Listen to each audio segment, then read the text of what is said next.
Hello students, welcome to our channel गणित कक्षा। Myself Mohammad Noor Ansari. और आज की इस वीडियो में हम लोग न्यूमेरिकल्स को करने वाले हैं, और वो भी फिजिकल साइंस के numerical chapter behaviour of gases से। तो आप लोग कॉपी और पेन निकाल लो और हर एक चीज को अच्छे से नोट डाउन करो।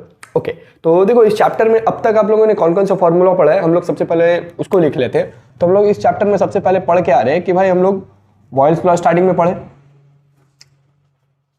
अब बॉयल्स लॉ पढ़ने के बाद हम लोग को एक फॉर्मूला मिला कि भाई P1 V1 is equals to P2 V2, और ये कांस्टेंट होता है। P1 V1 equals to P2 V2। तो एटलीस्ट आपको इतना याद होगा कि बॉयल्स लॉ में हम लोग को ये फॉर्मूला मिला है। नहीं भी याद है तो भाई प्लीज इसको नोट डाउन करो, क्योंकि इस चैप्टर से 2 मार्क्स का एक न्यूमेरिकल आना है और वो आपको करना पड़ेगा। ठीक है,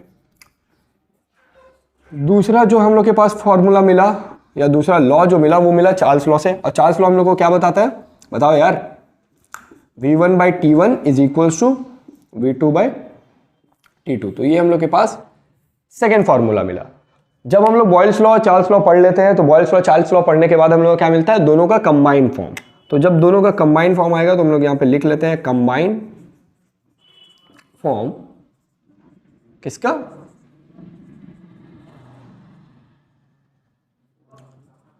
boils and Charles law.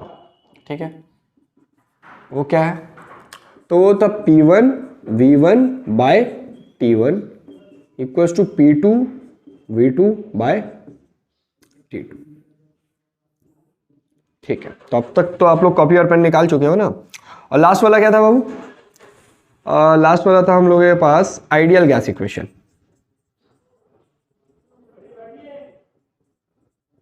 Ideal gas equation वो क्या होती है, PV is equals to NR।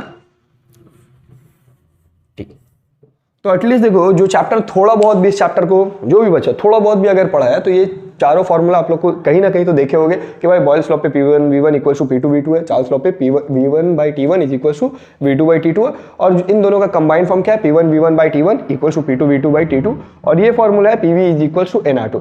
इसमें हम लोग को सबको पता है कि P का मतलब है यार प्रेशर, V का मतलब है वॉल्यूम, T का मतलब है टेम्परेचर।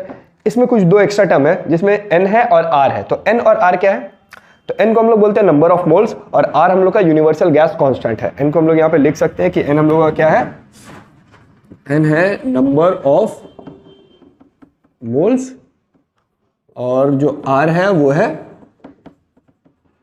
Universal gas constant. और यहाँ पे लिख के रखो कि जब भी हम लोग इस फॉर्मूला को यूज करेंगे तो हम लोग R का वैल्यू 0.082 लीटर ATM पर मोल, ये यूनिट है, इतना डरने का बात नहीं है, ये यूनिट है, वैल्यू ये है। तो एटलीस्ट आपको ये वैल्यू यूज करना है जहां जहां पे भी होगा। तो हम लोग हर बार क्वेश्चन में क्या यूज करेंगे, R इज इक्वल टू 0.082। ये जब हम लोग इस पे न्यूमेरिकल्स करेंगे तब हम लोग देखेंगे एटलीस्ट इतना जो भी है, ये पहले इतना तो उतार लो। ठीक है, एक बार वीडियो पॉज करो, इतना सारा चीज उतार लो। अब आता है कि देखो हम लोग को फॉर्मूला तो पता चल गया कि भाई इतना फॉर्मूला है, ये इस चैप्टर में यूज होना है और इस पे ही न्यूमेरिकल्स आना है। कौन से फॉर्मूला को कब यूज करेंगे, सपोज करके हम एग्जाम में कोई क्वेश्चन देखे हैं और उस क्वेश्चन को देख के हमको कैसे पता चलेगा कि इन चारों में से कौन सा फॉर्मूला यूज करना है। तो सबसे इंपॉर्टेंट चीज यही है कि अगर आपको पता चल जाता है किसी क्वेश्चन को पढ़ के, एग्जाम में क्वेश्चन बहुत सिंपल आता है, 2 क्वेश्चन आप लोग को मिल रहा होगा और उन दोनों में से किसी एक क्वेश्चन को आपको अटेम्प्ट करना है। एक क्वेश्चन हो सकता है कि आपको थोड़ा टफ लगे, लेकिन दूसरा क्वेश्चन हम मेक श्योर कर रहे हैं कि वो आपको इजी लगना है। तो 2 क्वेश्चन, 2 में से कोई एक क्वेश्चन 100% इजी होगा और आपको इन्हीं में से कोई एक फॉर्मूला को बस अप्लाई करना है, वैल्यूज गिवन होगा, वैल्यूज पुट करना है और आंसर निकालना है। तो इतना आसान रहता है, फॉर्मूला लिखो, वैल्यूज पुट करो, कैंसिल करो, आंसर आ जाएगा। ठीक है, क्वेश्चन कैंसिल नहीं करने बोल रहे, वहां पे जो भी कट करना होगा उसको कैंसिल करने बोल रहे। ठीक है, तो हम लोग को कैसे पता चले कौन सा फॉर्मूला यूज करना है वो देख लेते हैं। सबसे पहले आता है बाबू बॉयल्स लॉ का। तो जब तुम बॉयल्स लॉ पढ़ रहे थे तो बॉयल्स लॉ का पहला स्टेटमेंट क्या था, बॉयल्स लॉ का पहला स्टेटमेंट याद करो यार, at constant temperature. Boyle's law बोल रहा था कि एट कांस्टेंट टेम्परेचर। तो एग्जैक्टली यही चीज हम लोग को अगर कहीं पे क्वेश्चन में मेंशन मिलता है कि कांस्टेंट टेम्परेचर है, टेम्परेचर क्या है, कांस्टेंट है, यानी क्वेश्चन में बकायदा लिखा हुआ होगा, वहां पे तुम पढ़ रहे होगे तो वहां पे लिखा होगा कि टेम्परेचर क्या है, कांस्टेंट है। या तो टेम्परेचर कांस्टेंट बोलेगा या तो बोलेगा कि भाई temperature remain unchanged, temperature change नहीं हो रहा है, ये बात बोल सकता है। रिमेन सेम बोल सकता है, रिमेन सेम के बाद क्या है, और क्या है, और क्या है, remain same, constant, not change. तो इस तरीके का देखना वर्ड, आप वर्ड्स को ढूंढना, आपको पता है बस खाली इतना सेंस आ जाना चाहिए कि कहीं से भी टेम्परेचर क्या है, कांस्टेंट है, टेम्परेचर चेंज नहीं कर रहा है, टेम्परेचर वही है, टेम्परेचर सेम रहने वाला है, टेम्परेचर अनअफेक्टेड है, ये सब वर्ड यूज होता है, अनअफेक्टेड, टेम्परेचर अनअफेक्टेड, यानी टेम्परेचर को कोई फर्क ही नहीं पड़ रहा है। तो बस किसी भी तरीके से ऐसा कोई वर्ड मिल जाए जिससे ये आइडिया हो जाए कि टेम्परेचर क्या है, कांस्टेंट है, टेम्परेचर क्या है, अनचेंज है, या टेम्परेचर क्या है, सेम है। जैसे भी आपको आइडिया लग गया, आप समझ जाओ कि आपको क्या यूज करना है, बॉयल्स लॉ अप्लाई करना है, ठीक है। उसी तरीके से चार्ल्स लॉ पे क्या, चार्ल्स लॉ का पहला स्टेटमेंट क्या था, at constant pressure. I hope आप लोग को अब आइडिया लग चुका होगा कि कांस्टेंट प्रेशर, तो जहां पे कांस्टेंट प्रेशर रहेगा, सेम प्रेशर बोल रहा होगा, सेम प्रेशर, या फिर प्रेशर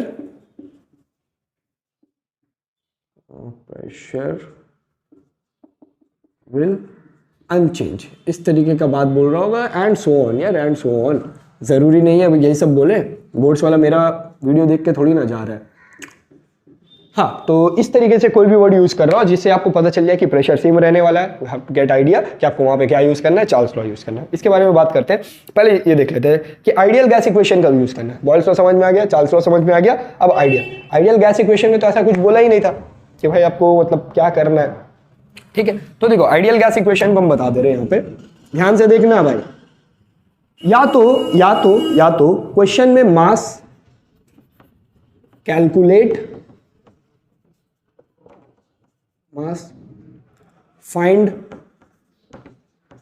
मास, देख लो बाबू यहां पे अच्छा से ध्यान से सुन लो, या तो क्वेश्चन में कैलकुलेट मास बोलेगा, या तो क्वेश्चन में फाइंड मास बोल रहा होगा, या तो गला थोड़ा सा खराब है यार, ठंड लग गया है, बट विल बी मास, ठीक है। तो ये सब वर्ड से आपको क्या चीज समझ में आ रहा है, इन सब वर्ड से आपको ये समझ में आ रहा है कि हमको किसी भी तरीके से मास को कैलकुलेट करना है, मास को फाइंड करके निकालना है। तो अगर क्वेश्चन में ये आइडिया लग रहा है कि भाई हमको मास निकालना पड़ेगा, मास का कैलकुलेशन करना पड़ेगा, go with PV is equal to nRT ideal gas equation. जब भी कैलकुलेट क्या करने को बोल दे, मास निकालने को बोल दे, या फिर मास हमको, हाँ मास निकालने को बोल दे, या फिर यहाँ पे एक और चीज बोल दे, मास की जगह ना मोल्स भी बोलता है, कभी ना कभी वो लोग मोल्स भी बोलेगा। आई होप आपको यहाँ पे दिख रहा होगा। तो मास बोल दे या फिर मोल्स बोल दे, कैलकुलेट करने के लिए, फाइंड करने के लिए, या वर्ड विल भी इस तरीके का बात बोलता है कि मास निकालो, मास निकालो। तो आपको समझ जाना है कि भाई PV is equal to nRT। Main logic यहीं पे है, बार बार बोल रहे, इसको अच्छे से देखो। क्वेश्चन सॉल्व करना is not the big deal, okay.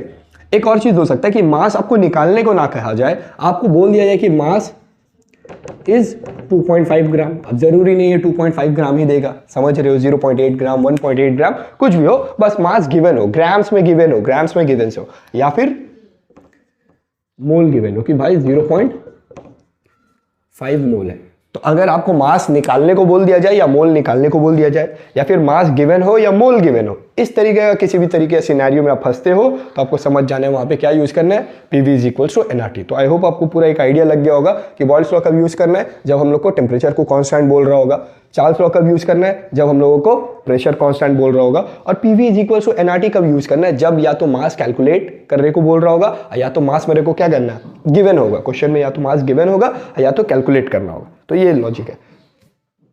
इसका क्या होगा, कालिया कंबाइंस लॉ, बॉयल्स और चार्ल्स लॉ का जो कंबाइंस लॉ है, इसको हम लोग कब यूज कर रहे होंगे। तो देखो, जिसको समझ में आ जाएगा कि ये सारा यूज करना है, वो तो इनमें से कोई ना कोई फॉर्मूला यूज कर लेगा। बॉयल्स लॉ समझ में आया तो बॉयल्स, चार्ल्स समझ में तो आया Charles, PV is equal to nRT समझ में आया तो PV is equal to nRT। और जब कुछ भी समझ में ना आए कि यार ये क्वेश्चन ले लिए हैं, क्वेश्चन पढ़ के तो समझ में नहीं आ रहा है, ना ही पता चल रहा है कि प्रेशर कांस्टेंट है, ना ही पता चल रहा है कि उसमें टेम्परेचर कांस्टेंट है, ना ही ऐसा फील हो रहा है कि उसमें मास निकालना है या मास गिवन है, जब तीनों में से किसी भी तरीके का सिचुएशन नहीं समझ में आएगा, गो विथ कंबाइंड फॉर्म, ठीक है। तो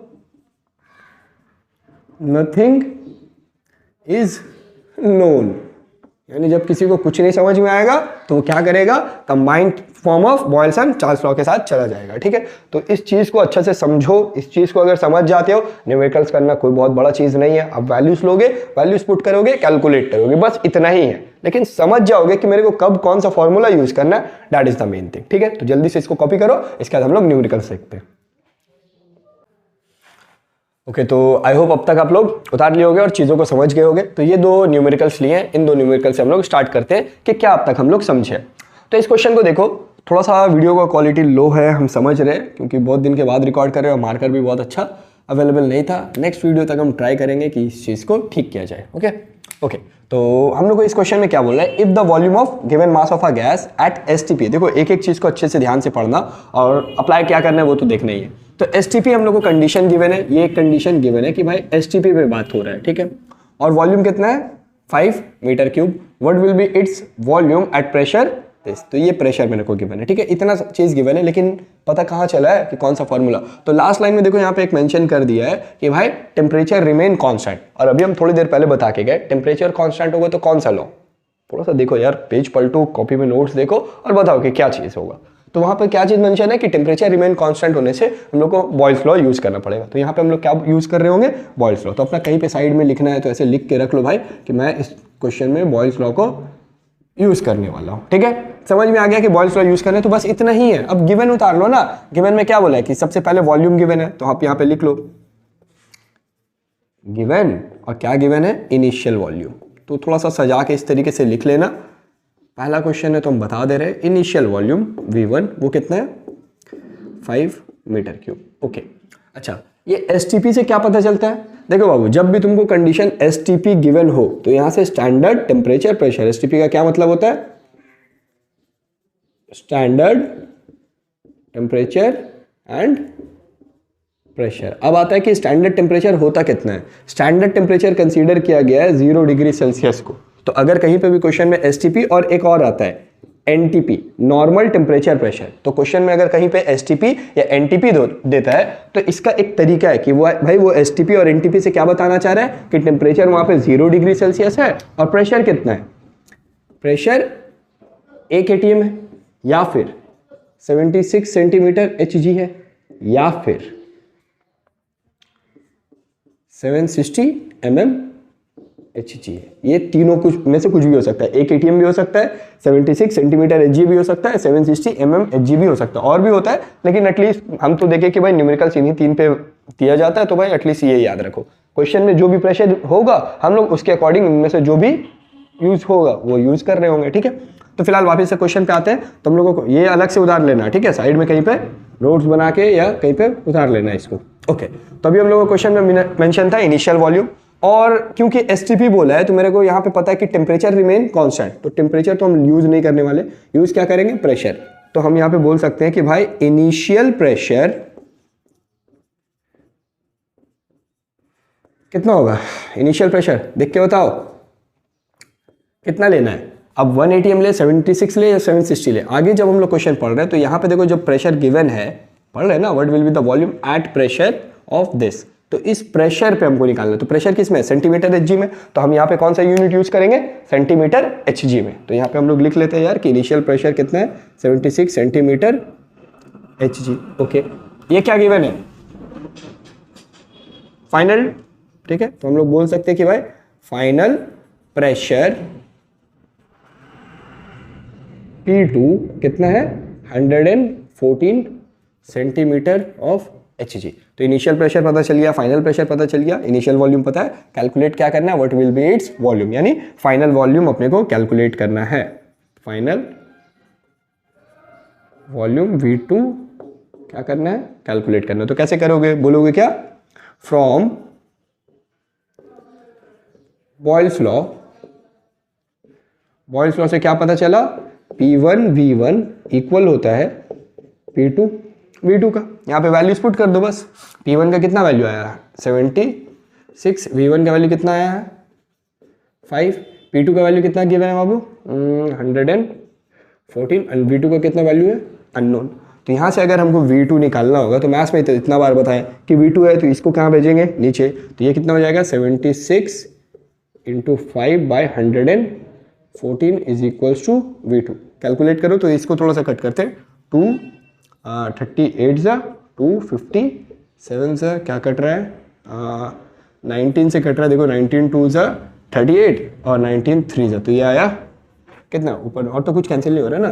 तो 10/3 मीटर क्यूब। तो वॉल्यूम कितना आ गया 10/3 मीटर क्यूब, या कोई इसको डेसिमल में लिखेगा, आई होप यहाँ तक दिख रहा होगा, मीटर क्यूब यार, मीटर क्यूब, ठीक है तब तो ठीक है। तो हम लोग का वॉल्यूम निकालिए। तो देखो कुछ है नहीं, थोड़ा सा अगर समझोगे चीज़ों को समझो, टेम्परेचर कांस्टेंट बोला इसलिए हम लोग बॉयल्स लॉ यूज़ कर रहे हैं। अच्छा, कुछ बच्चों का और एक कंसर्न होता है कि सर हमको कैसे पता चलेगा कि ये जो गिवन है कहाँ पे 5 मीटर क्यूब ये वॉल्यूम है, ये कैसे करके पता चले, इतना इंग्लिश वीक है, सोच लो ऐसा ऐसा स्टूडेंट्स को भी हम देखें, ठीक है। तो यार यूनिट्स याद करो कि मीटर क्यूब, सेंटीमीटर क्यूब या लीटर, ml, इस तरीके का वैल्यूज गिवन है। तो क्या है बाबू तुम्हारा वॉल्यूम है। आपको दो ही चीज को तो समझना है, टेम्परेचर को तो जानते हो डिग्री सेल्सियस या केल्विन, वो तो इजी है। आपका दिक्कत कहाँ पे हो रहा होगा, या तो वॉल्यूम को पहचानने में या तो प्रेशर को पहचानने में। तो आप थोड़ा सा समझो कि जो वॉल्यूम होता है वो या तो मीटर क्यूब में होगा, या तो वो सेंटीमीटर क्यूब में होगा, या तो वो ml में होगा, या तो वो लीटर में होगा। यही 4 यूनिट यूज हो रहा होगा वॉल्यूम के लिए। तो अगर इन चारों में से कोई है तो वो वॉल्यूम है।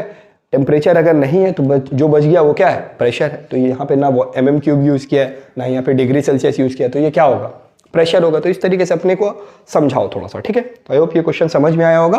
अब हम लोग दूसरा क्वेश्चन देख लेते हैं, और इस पॉइंट को हम थोड़ा सा मिटा रहे हैं, ठीक है। इधर कॉपी कर लिया हो गया, ठीक है। हाँ, तो देखते हैं इस क्वेश्चन में क्या बोल रहे हैं, ध्यान से पढ़ो। पहले वर्ड क्या दिया, अंडर कांस्टेंट प्रेशर। स्टार्टिंग में ही बता दिया यार कि कांस्टेंट प्रेशर पे काम हो रहा होगा। तो कांस्टेंट प्रेशर यानी कौन सा लॉ, थोड़ा सा वापस से रिवाइंड करो अपने आप को कि कांस्टेंट प्रेशर होने से कौन सा लॉ, बोलो, कमेंट करो, ठीक है। तो कांस्टेंट प्रेशर होने से क्या होएगा, यहाँ पे चार्ल्स लॉ, ठीक है। तो इतना तो पता चल गया कि भाई इस क्वेश्चन में हम लोग को क्या यूज करना है, चार्ल्स लॉ, ओके। इसके बाद का नेक्स्ट स्टेप क्या है, गिवन लिखेंगे सर, जितना भी चीज क्वेश्चन में मेंशन है हर चीज लिख देंगे, ठीक है। हर चीज नहीं लिखना है, जो गिवन है वही लिखना है, ओके।